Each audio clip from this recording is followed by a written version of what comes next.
Então vamos lá para a nossa terceira aula do curso Descomplicando as Cólicas do Bebê. Você já entendeu o que são as cólicas, você já entendeu como ela é frequente, como caracterizar as cólicas, como a gente identifica, como que a gente diferencia entre cólicas, gases e disquesia. Agora vamos entender por que as cólicas acontecem. Quais são as causas para isso? E a verdade é que não tem uma causa ainda bem definida, não se tem um consenso tão certo disso, mas tem algumas hipóteses, algumas teorias mais válidas, digamos assim.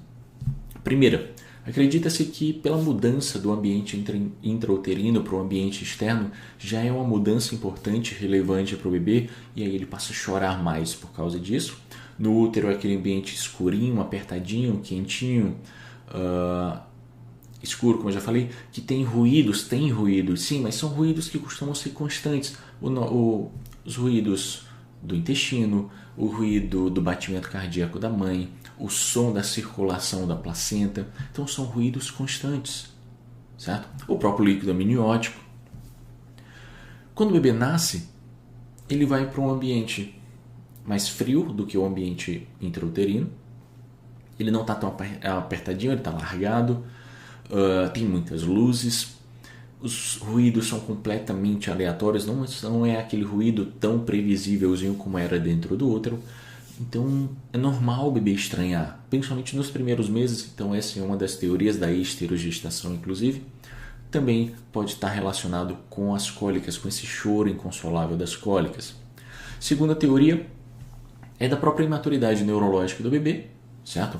Já que os bebês que choravam mais, isso quando a gente vê na escala evolutiva, na história evolutiva, lá no tempo das cavernas, aqueles bebês que choravam mais tinham maior probabilidade de sobreviver, enquanto os que não choravam ou choravam menos tinham maior risco de serem esquecidos e aí morrer de fome ou morrer devorados por algum predador.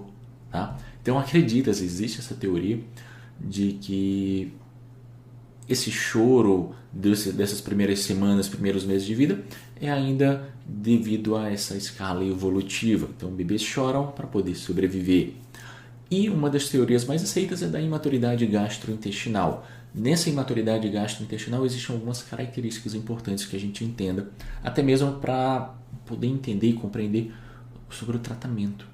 Tá? O que se acredita? Que tem uma menor capacidade de absorção de nutrientes, tá? Entre esses nutrientes, a lactose. Então acredita-se que o intestino do bebê tem pouca lactase, que é a enzima que digere a lactose, tá? Mas é um bebê que só se alimenta de leite, tá? Do leite materno ou das fórmulas que vão ter lactose. Então é comum essa grande concentração de lactose para uma baixa concentração de lactase, que é a enzima que digere, faz com que nem toda a lactose seja digerida. Então vai ter sintomas parecidos com os sintomas da intolerância à lactose, mas que fique claro, não é intolerância à lactose propriamente dita, certo?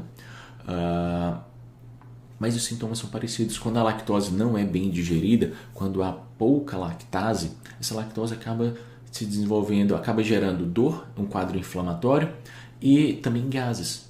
Então é daí que a gente vai ver os gases, daí que a gente vai ver a dor das cólicas, tá? É uma das teorias aceitas. Outra teoria também relacionada à imaturidade gastrointestinal é quanto à microbiota do intestino, uma microbiota imatura. Se você não sabe o que é uma microbiota, é o conjunto de bactérias que compõem esse tecido, que compõem esse órgão. Tem microbiota no intestino, tem microbiota, por exemplo, na vagina da mulher. Então, tem microbiota praticamente no corpo inteiro. Essas bactérias têm várias funções, ajudam na digestão, ajudam na proteção também. Tá? E alguns estudos observaram que bebês com cólicas apresentavam uma quantidade maior de bactérias ruins, digamos assim. São as proteobactérias. Você não precisa decorar esse nome feio, proteobactérias. Saiba que bebês que têm mais cólicas costumam ter mais quantidades dessas bactérias ruins, chamado proteobactérias. Enquanto bebês que não apresentam cólicas nesse período têm uma quantidade maior de bactérias boas, que são as bifidobactérias e os lactobacilos. Tá? Isso vai ser muito relevante quando a gente for falar de tratamento.